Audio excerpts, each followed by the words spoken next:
All right, we just did the what these things are. They're three county ledgers. Let's talk about when. So 1910 to 1916. So censuses are done every 10 years. So we have a 1910 census.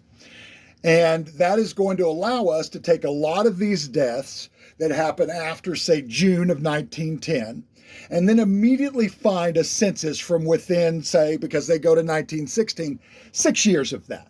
And so for these deaths, for a lot of these deaths, we are able to immediately find a corresponding document in Muskogee that will help us determine more what they did, who they were related to, what kind of household they lived in.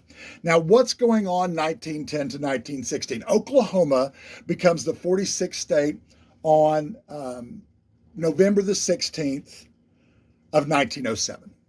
And so we have been a state for 3 years.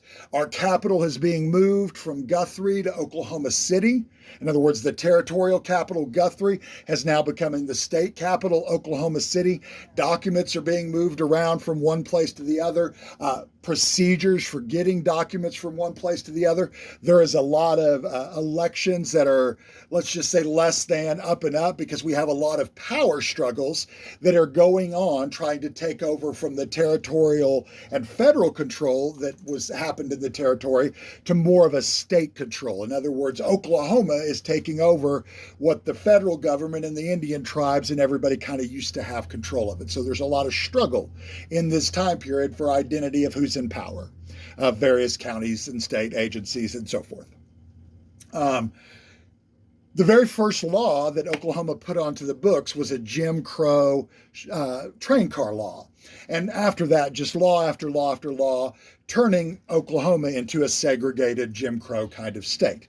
Now, before this, for decades, the men that had lived up into this period, a lot of the people of color that were living in this, and this is a 40% black county, that are living through this are experiencing kind of changes in the way they were able to do business and be safe.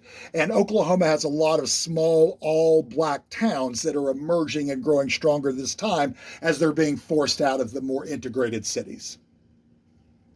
Okay. Also significant in this 1910 to 1916 period, we're leading up to there are several outbreaks. There's tuberculosis. The flu is coming.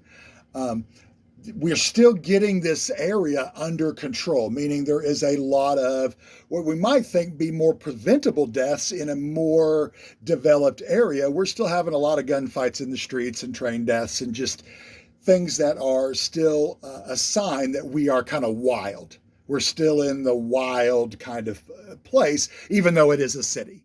The countryside around it is still lots of criminal activity, lots of just wild. Okay.